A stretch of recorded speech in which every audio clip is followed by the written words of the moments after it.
Hello and welcome to Identerati Office Hours. I'm your host, Mike Schwartz, founder of Glue, and today is episode 92. Our topic today is tracking identity threats before they track you. Our guests today are Mark Batchelor, co-founder and CTO of Veracent, and Amy D'Souza, a cybersecurity expert and Identerati. Welcome, guys. Hi everyone, and hi Mike and Mark. I'm really happy to be here and looking forward to this discussion. Yep. And hi, Mike. Hi, everybody. Thanks for having me. So let's start with some quick introductions. Mark, you're already in the hot seat. How did you end up co-founding Veracent? Oh, sure. Great question. I've kind of been in the identity space since 97-ish, kind of coming out of school. Before we were calling it identity, it was just provisioning, right? And I was on the implementer side of it. I worked for a company called Hewitt Associates, right? Did a bunch of Novell work, that type of thing. Right. I watched all these Embryonic period. Yeah, very much so, right? Noel DirectXML, right? If you recall that, and eDirectory. Anyway, did that for a long time, and I watched all these sales engineers come in and out, and thought I could do that job. So I ended up applying at Ping Identity, and then I did almost 10 years at Ping, a little over 9. And then I was their chief solutions architect when we left, and learned a ridiculous amount. And then interestingly enough, for Veracent, right after Ping, I went to a company called Chainalysis. They do anti-money laundering for cryptocurrency. And I kind of saw open source intelligence and like the type of things you can do with it, and thought, wow, you could really make some really interesting identity decisions with this. And that was the beginning of Veracent. Convinced my co-founder, Steve Schoaf, to kind of come out of pseudo retirement. And here we are. That's how I ended up here. That's interesting. I was going to ask about the SANT part of Veracent, but now you see OSINT. I think I answered my own question. So it's Veracent and open source. Great. Amy, tell us a little bit about your career. How did you end up in cybersecurity? Yeah. I've always been in technology. I did computer engineering and also masters in IT. So I did land up in technology. Early days, I did a little bit of software development as well. And then sort of eventually I moved more into the business side, like product owner, product management, and now like cybersecurity program management. I got introduced to the identity space around 8 years ago when my organization was looking for a vendor for the customer identity side, and I really loved the experience. I saw that there was so much to learn and so much to do in cybersecurity. So now I've stuck to it. Now I do identity, network security, cloud security, a lot of different areas within cyber. And it's been great. And I feel there's still a lot to do and a lot to learn. Like it's an ocean. Yeah, agreed. Okay, awesome. Well, Mark, let's start with a question for you. ITDR. This is a new jargon that I guess will be on the CISSP at some point. I guess Gartner made this up. What is ITDR, and what makes it different from, let's say, traditional IAM or SIEM or even SOAR? And maybe we could just level set with like what are all the three of those things just at a high level? Yeah, sure. So the way I think about this is that the sort of gold standard for sort of event data has been SIM, right? I'm going to take my data, I'm going to dump it into a SIM platform, right? Like Splunk, for example. Splunk, Datadog, whatever, right? I'm going to create some kinds of reports that can pour over that data and find things, right? That's kind of been the gold standard for a long time. In the identity space, however, that's happening, right? So people are definitely shoveling those types of events into those platforms, right? But in my opinion, and I think Veracent's opinion too, is that identity events hold a slightly more coveted space than just, hey, my server's CPU is at 80%, right? And so what's kind of happened is if you're a Splunk person or a Datadog person or whatever, you kind of have to have a PhD in that platform to build the types of insights you need for identity data, right? And so I think ITDR and Gartner coming out with the acronym itself is sort of an acknowledgement that identity threats are slightly different than just being munged together with things like server capacity or whatever, and your, whatever your SIEM platform of choice is. And they hold a special place because I think everybody's heard this before, right? Bad guys don't break in, they log in. And that's just kind of a fact, right? So I think that traditional IAM players, the big players in the market, have done a really good job of accepting a token or accepting a password or something, or a passkey or whatever, and giving someone a token. It's identity threat detection and response is on top of that. It's great. You gave them a token. Are they likely the same person? Are they really the same person? Are they doing something they should or shouldn't do? That's what ITDR is really kind of focused on, is watching the identity. Does that make sense? Yes, it does. Amy, I'm wondering if you could maybe provide some context on your experience. Do you see a gap in like what the SIM tools like Splunk or Datadog did, and sort of the attacks that we see? And do you this is a new segment, I guess. So do you agree with Gardner that we need to sort of break this out into some special new practice that we need as cybersecurity experts? Yeah, I do think there is a gap that a lot of organizations have probably not even recognized. And I had gone for the Gartner IAM conference, and I feel identity is getting a lot more focus now because it's everywhere. It's human identities, it's the machine identities, it's all kind of identities, and everything is getting centralized here. And traditionally, large organizations are have some presence of SIM, like you said, Splunk or Datadog, and we are setting all those logs there. But the capabilities for threat detection are probably very limited. Like they could probably identify like a brute force attack or something like major, but the user analytics, the behavioral stuff, is not really there. And like you said, you probably have to be an expert in order to be able to find those kind of cases.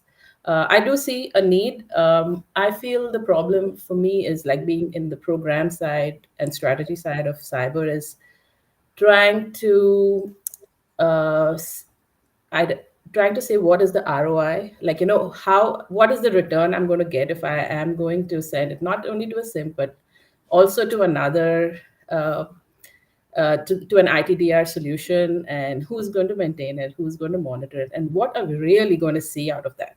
That would be my question. Mark, it's a good point, and maybe this is a very abstract. Maybe we could make it more real world. Mhm. So Veracent is one of the first platforms in ITDR. Have you identified like any specific real world example of how you've been able to detect and stop an identity based attack? We have. And let me give you an analogy really quick, if that's okay, and then I'll kind of talk about the attack. But the analogy that we like to talk about is sort of the as humans we do this innately, right? So the guard shack analogy, right? So basically, the idea behind ITDR, in my opinion, is looking for nuances around what a person really may or may not be, and what's changed and what's their behavior. So the analogy is that I get a new job and I show up at the job, and I walk in on day one and I show up at the guard shack, and the guard says, "Show me your information." I show them my information. I prove who I am. They give me a key card, and I'm on my way. Right. Now, I do this for months. I show up and the guard gets to know me. They know what my behavior looks like. They understand that Mark shows up generally around this time. Mark usually is dressed like this. And then suddenly one day I show up and I look completely different. I'm carrying a big black backpack that looks like it might have something terrible in it. And I'm all sweaty. I'm still Mark, right? I'm still Mark, but that guard has to make a decision on whether or not I look like I usually look, right? It's something out of the ordinary. The guard has to make a decision. that's ultimately kind of what the ITDR space for us is about, is detecting the anomalous stuff that would get by a computer system, right? Traditional IAM, if I'm Mark, I show up, I'm Mark, I get in, right? If I show up, I'm Mark, but everything looks different about my signaling, I should ask Mark more questions, right? And that's kind of the direction that we head with that. Does that make sense? And then if I'm going to just, for the attack stuff, we actually build out a real-time identity graph of users in real time. And because of that, we've detected things like fraud rings that have been defrauding our customers from Eastern Europe, for example, that we wouldn't have otherwise found. They look like normal users. They do global, business, but because of the way we can connect users together in this identity graph, we can go back and say, look, here's the entire ring of fraudulent people that are colluding to, take over your platform, or, get free sandwiches or whatever inside your customer application or whatever, right? We've been able to do all sorts of stuff like that. Amy, what are some of if you're going to go to, let's say, a business and say, this is a new practice that we should develop within the organization, what are some of the metrics that you'd want to use to justify that investment? Yep. Yeah. I think, I did have some notes on that. Let me bring it up. One is definitely whether the risk is a big component, right? Like, we are at this level of risk. Well, adding this component bring the risk down, and it improve the security posture. If there's some way to find some numbers to be able to do that, like, hey, we will be able to find these many like this percentage, it may not be numbers, but we be account takeovers, like, for example, we should be able to identify account takeovers as soon as it happens, or within a few hours. If it happens, we should be able to figure out if someone is responding to multiple MFA prompts, like the MFA fatigue. Can that something like that be caught? Something that I am in general cannot catch, and these are real scenarios. That would definitely help me justify that this is going to bring the risk level down and increase the security posture. Like, most of cybersecurity is anyway preventive. Most of the guardrails that we put are preventive. So if this adds and is able to show that we are able to bring the risk down, it'll help a great deal. Yeah, Mark, maybe you have some thoughts on that too. What are you probably are familiar with having to make the business case. What are some of the metrics you try and look at to show customers that they're getting value out of the service? Yeah, so you know how metrics are. Every vendor can say whatever they want about metrics when it really comes down to it. But we spend a lot of time focused on things like dwell time, and sort of mean time to response. It's depending on who we're talking to, right? So if we're talking to somebody in a SOC, and they run the SOC platform or the SOC, organization, oftentimes we'll ask, hey, what's your mean time to recovery if you assume there's an event, or mean time to resolution, right? And oftentimes they know that. Oftentimes it's in days, not in minutes or seconds, right? Because they have to research so much to figure out what happened. So we focus a lot on that. And then the dwell time is, if there was an event, how long were they in your platform? How long were they in your environment before you actually stopped them, right? That's the dwell time. So we focus a lot on making dwell time as small as possible and making mean time to resolution as small as possible, just in general. And we also, on the attack front, Amy, you mentioned the sort of like MFA fatigue attack, right? That's just to back that up a little bit, is that that's sort of a specialty attack at the end of the day against an identity that ITDR is intended to detect, right?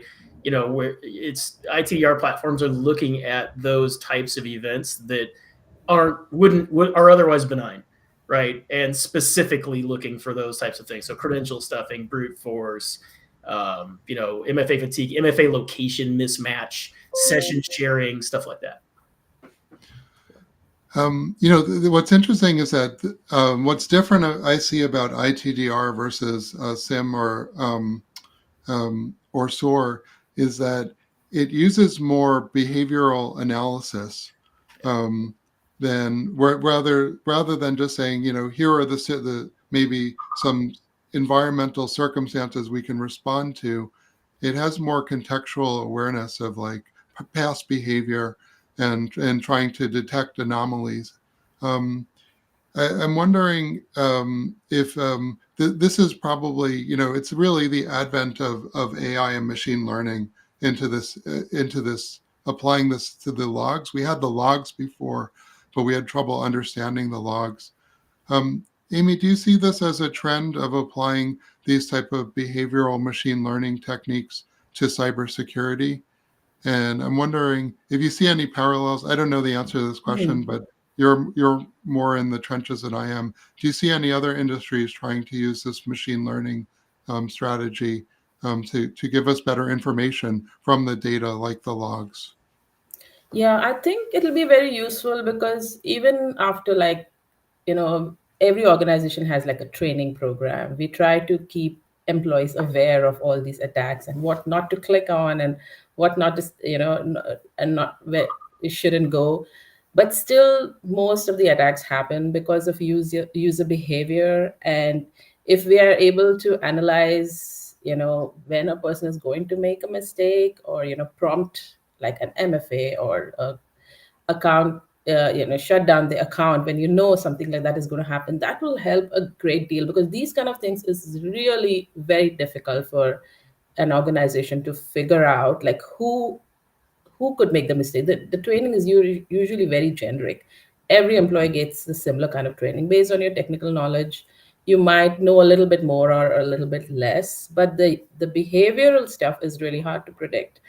And if there is some way to figure that out, I think that will help a big deal. We've not used a whole lot in this space. I would say AI ML. What I've seen is more on the like governance, the identity governance side. Like, hey, an employee is moving from one role to another.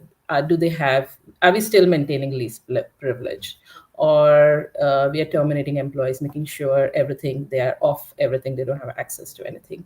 So I would say there's more. Those use cases have been explored more than this use case of trying to prevent anything with behavioral analytics. Makes sense. Yeah. To drill down on that a little bit, Mark, what are some of the data in order to do this type of behavioral analysis? What are the inputs to that? What are some of the data that you need in order to make that model? Yeah, it's we, like I said, we call them high value identity events. So Mike logged in, Mike failed his login. Mike MFA'd, Mike of this type at this time, Mike failed his MFA, right? IGA related events, right? Mark got added to this group. Mark requested access to this thing, right? And it's those types of events that we're watching. Because they're high value, right? They're the events that someone's got to log in if they want to do something, right? Someone has to escalate their access, maybe if they want to get access to root something, right? So they're the target points, and those are the types of things that we're kind of looking at. And I actually heard this analogy, or I was thinking of this analogy this morning a little bit, is that the R in ITDR, so response, right, can mean a bunch of things. In general, people assume it just means I'm going to send an alert to somebody that something happened. But the R in response it should ultimately also be, hey, yes, I can send you an alert, but I can also automatically take action on something if I need to. So maybe I use all these events to figure out that I think something bad happened, and then I go off and tell something like SailPoint that, hey, you should probably deprovision this user, or you shouldn't allow this, that type of thing. And at the end of the day, if you go back to that guard shack analogy, right? A properly implemented ITDR platform, in my opinion, is one that acts like that guard, right? Its job is to find things that are odd, right? And I'm still cracking up because the fact that I'm sweaty somehow is like, okay, I ran to work today and now I'm suspicious because I got exercise. just saying, yeah, maybe you are.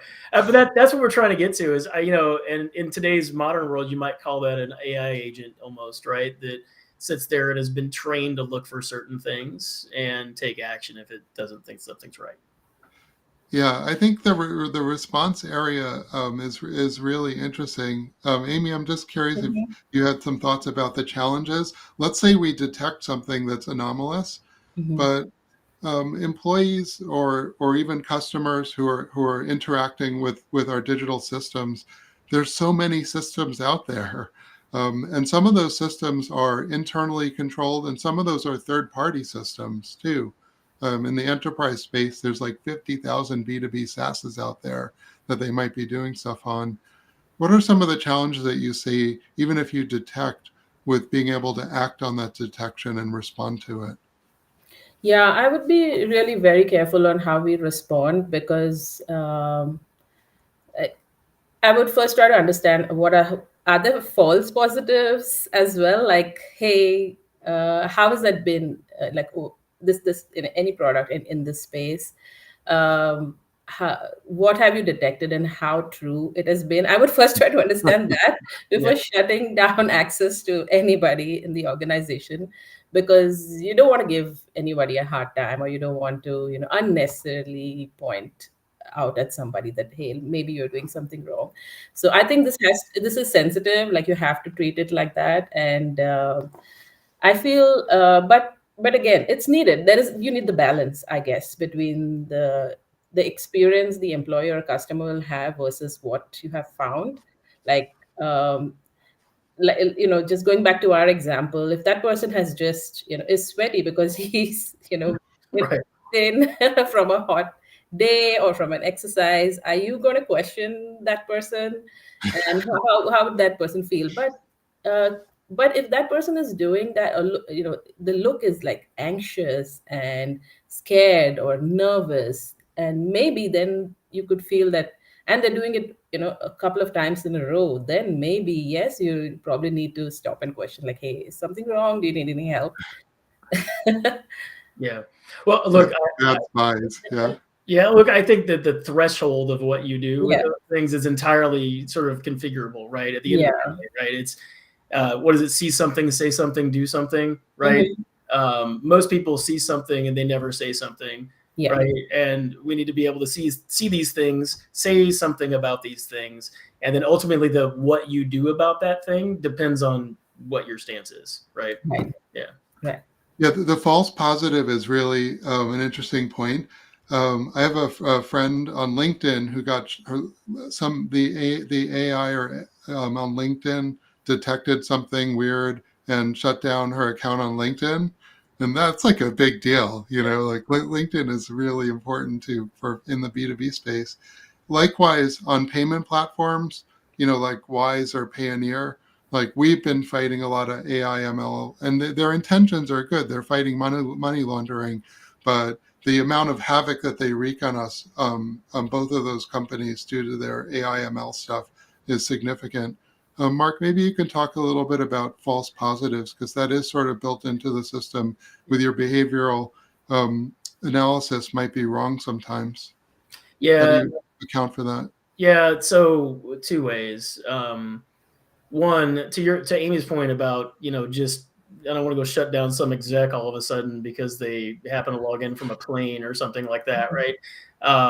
Most people, when they implement this type of thing, they'll implement that check in between, right? So they'll see something, they'll say something, so our platform will say something, and then somebody's got to do something. Somebody has to do something, right?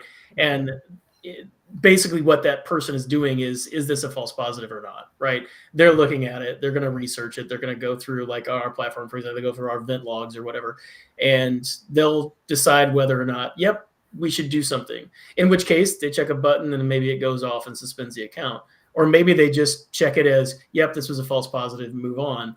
The What you do with it though is what you take that feedback from that interaction and help train your model, right? And if you're not doing that and your model is just running amok, then you're going to have tons of false positives. But you're all right. 100% we will have false positives. It's important to learn about the positive and train the model as it moves forward, right? That's our take on it. And this is somewhat in the SOAR, because SOAR, I always forget. So this is security security orchestration, automation, and response tools. Yeah. So maybe this is somewhat of a SOAR question. Once the ITDR system comes up with this information, what playbook do you run about what you do about it? So maybe it's not even an ITDR question at all, more of a what do you do with the question. It's actually interesting. We're in the middle of developing a feature that we call playbooks. So ironically, but you're right. Like, what do you do with it? Who do you give it to, and who does what? Right? What triage has to happen? I think a lot of places don't even know what the triage is. Right. Amy, what do you see as, so let's say we buy into this idea. We think this is a great idea. We want to do this.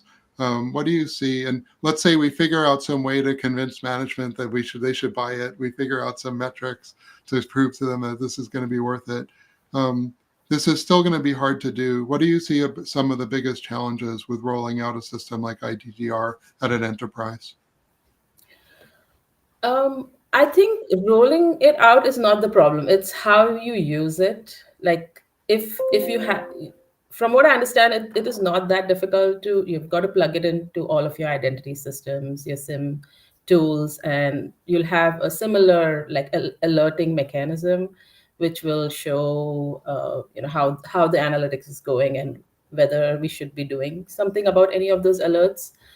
Again, I feel the problem with so many tools in the cybersecurity space is, are we actually using it and are we actually getting the value from it? And that is all has been the biggest question. So we most organizations, we don't want to be left behind, like, hey, everybody's getting an ITDR solution, maybe we should get one too.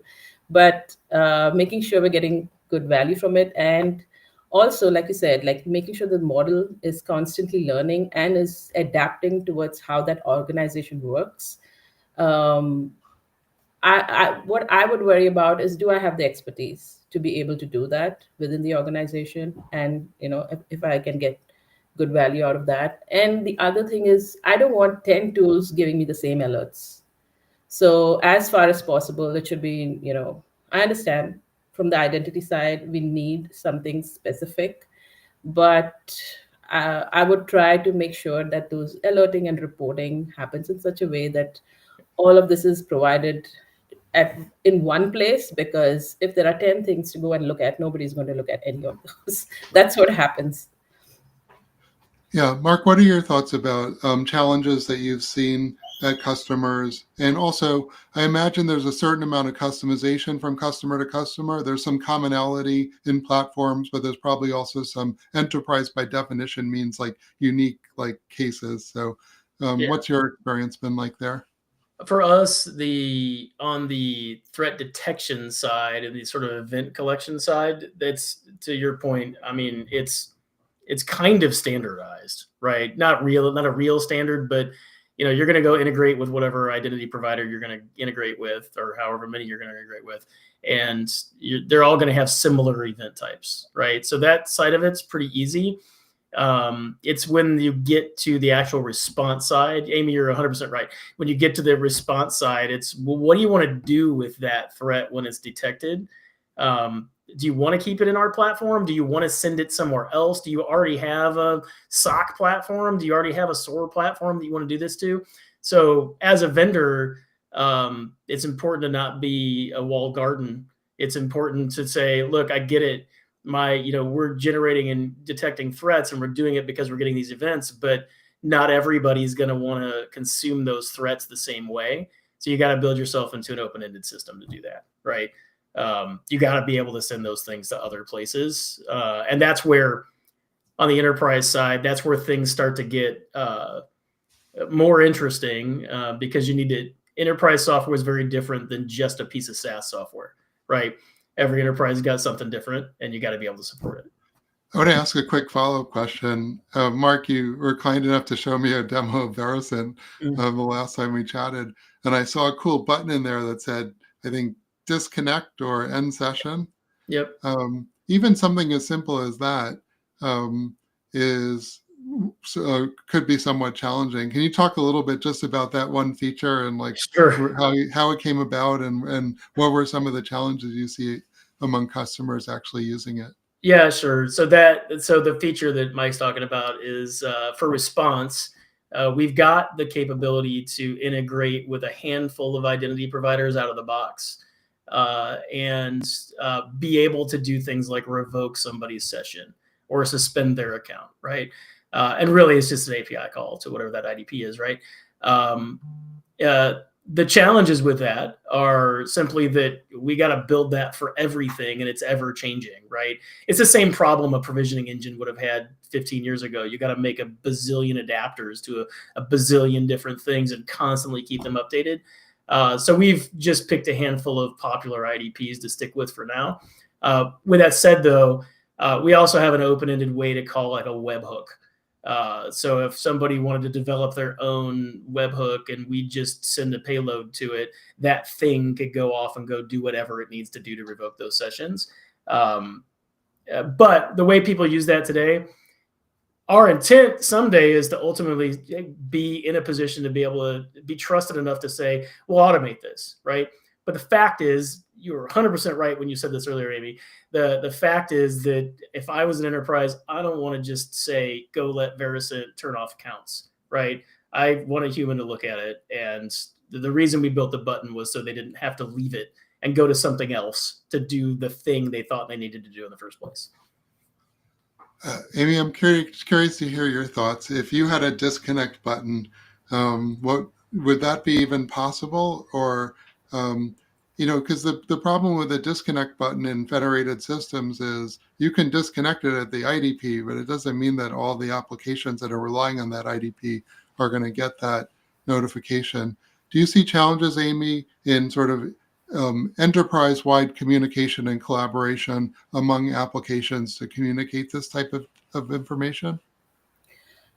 Yeah, I mean, disconnecting would be like an extreme step. It happens only when it's really, really bad, like the worst case scenario. But some other things like just terminating that session or removing a privilege access, something like that might be a little easier to get our head around and find use cases for that. Um, that's where my head is going. Like it is because the other thing is there is lots of single sign-on. A lot of one login could give you access to so many applications, and most organizations are going more and more that way. Like I would say more than 70-80% of their systems would be under the single sign-on. So one termination could remove access from multiple applications. So it could work, but for me it seems like an extreme step unless there is like a good reason for it. And those are the use cases which I'm trying to understand. Like, hey, when would you do that? Yeah. For example, like we had a storm last night. A lot of people lost power. And if I have like a system, like a monitoring system like this, maybe a lot of people are not working from their home office or from the office. They're working from, there'll be multiple people at the same time working from a different location. Like, how would you manage something like that? Because it'll be alerting, like, hey, 100 people are working from a cafe, for example. What it is an anomaly. Most 364 days this person has worked from this location, that one day without any information that this person is now working from another location. How would you manage that? And would you say these 100 people shouldn't get access because of this? This is, I know it's not a great example, but just What's the threshold for machine learning yeah. in order to make something look interesting? Right. Yeah, I was going to mention that. That's kind of the trick, right? Is that not every change is an anomalous change, right? And what it really takes is enough anomalous changes to trigger some threshold, right? And so just 100 people working from one location all they did was change location. That happens all the time, not really anomalous. So on the scale of, how anomalous is this for this person, it's probably pretty low, right? So it's all about what your threshold is and what you set it to and how you manage that. Correct. Okay. Mark, I want to leave you on the hot seat a little bit, and I don't know if you have an answer for this, but the inputs that you're talking about tend to sound like they're mostly authentication inputs, like this person authenticated with this type of authenticator. But there's been this trend towards continuous authentication where we want to keep looking at what the person's doing and reevaluating the security context. Do you see Veracent moving into this area, and what additional data do you think you would need in order to be able to implement something like continuous authentication after the authentication event happens? Yeah. So yes, probably moving into that area a little further. The way we're developed is that we don't necessarily care what the event is. You can send us almost anything and we'll take it into account. In general, it's identity related events for us now because we're integrated with IDPs, and that's the sort of squishy center part.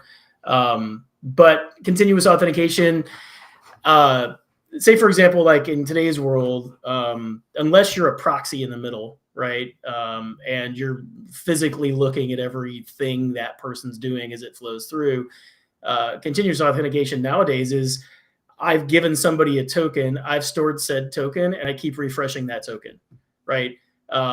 We see those events too, token events. As a matter of fact, the OAuth tokens in general, OAuth by itself, and I'm kind of going off on a tangent here, but OAuth by itself, if implemented correctly, is wildly secure and good, right? But most consumer sites, or many consumer sites, don't implement it correctly because a properly implemented OAuth implementation expires tokens entirely too frequently, like that refresh token. So they don't want their users logging in once a day. They don't want them to have to log in every other day. They want to have a continuous session, right? They want to have a continuous refresh token. And because of that, you're just taking that token. If I can get my hands on it, I can become you super easily, right? And so we detect that type of stuff too. That's my long-winded answer of saying yes. Even continuous authentication events will become important events for us to see as long as we can get them from a platform. Yeah. Amy, so this is a tough area, but the applications themselves are, I guess that I'm moving towards this idea of, could we use centralized policy management in a way that we could get more visibility across applications about the security context?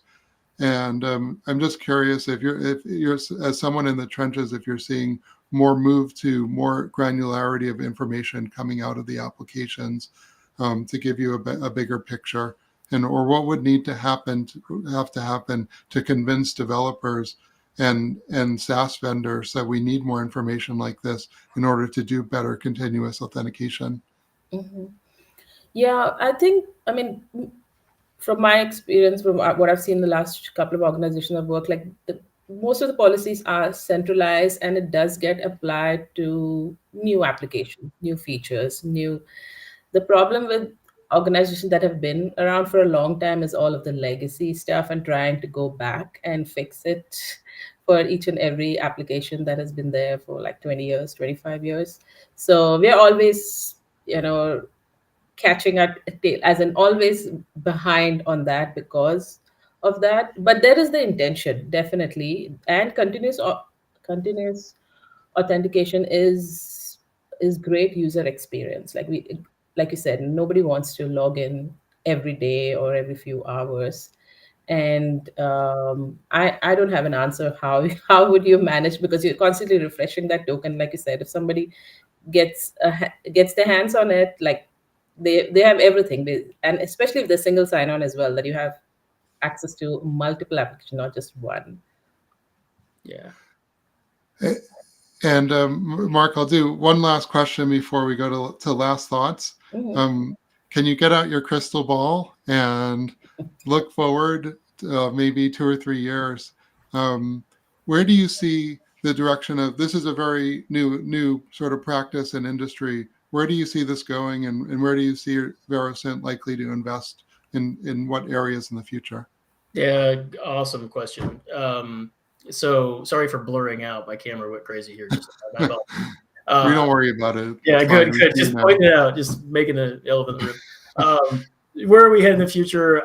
It's hard to say, of course, but I think that you guys both know this. I think that the identity world moves a little slower than much of the other cyber world, and I think it's might be a good thing, right? And that the identity world, I think, moves a lot slower because it's very standard centric, in a good way. So, for us, I think you're going to see us spend time over the next few years trying to push for different types of standards, for signal sharing. I shouldn't have to do a raw integration to an identity provider to get out identity signals, right? There should be a standard for that across the board. So you're going to see us pushing in that direction a little bit. I think that the identity world, or the ITDR world, the IGA world, and IAM, those three things really start to converge even closer, right? Right, because at the end of the day, if I'm Microsoft and I've got Entra ID out there, and I'm doing a little bit of this already, and I'm a little bit less of a black box. They're a little bit of a black box, but if they're a little bit less of a black box, and we're also doing threat, and they were also actually paying attention to behavior and letting you change those models. I mean, the IDPs could own that space if they wanted to, right? So I think there's probably going to be, convergence there just over time. So Yeah. Ping Vericent, not too far in the future. Well, we're integrated with Ping already, so that's not what I'm saying. But I do think that there is a definite convergence there somewhere along the way. Yeah. I also think that the EDR players like CrowdStrike, they have a product in this space, right? I also think that those types of players will either double down here, and because they're on the endpoint, they also have some interesting data. They'll either double down here and be able to move forward with that or not. So lots of people are looking at this, and I think standardization is the way we probably go. Okay. Let's go to last thoughts. Amy, any last thoughts before we break? Hey, what I feel is I think this is a very interesting space. I think it's going to get more and more important, and at some point it might get necessary. As from an organization, like working in an organization, I feel we should be a lot more aware of it and try to build a skill set around it, not just if you're planning to get some application like a solution like this, making sure that we are ready for it so we get the most value. I mean, that would be my key takeaway from here. Cool. Mark, last thoughts, action items? Last thoughts are, if you're an IAM person, you should definitely be thinking about ITDR in one way, shape, or form. If it's not Vericent, then look at something else. But you should be looking at ITDR because the data and the things you've built to authenticate people is remarkably useful for lots of reasons, including for bad guys. So you should be looking at that. Any action items, check out Vericent. It's just vericent.com. We actually have a free sign up. You can check it out for free. So check out Vericent. I will second that. Actually, Vericent, in addition to being some cool technology, has some beautiful visualizations. Like there's art and science there. So I just want to say it's a really cool platform. People should check it out. So let me announce the next episode really quickly. Next episode is TBAC the Future. TBAC is token-based access control. We have 3 issuers of enhanced tokens who are going to discuss this: Glue, Signal, and Strata. So next week, join us at Tool. Jerry and I are going to argue about this. With that, I will say thank you, audience, and thank you, guests, and we'll see you next time. Hey, same here. Thanks for listening, and thanks for participating, and thanks, Mike and Mark. It was a great chat. Yeah. Thanks, Mike, Amy. Appreciate it.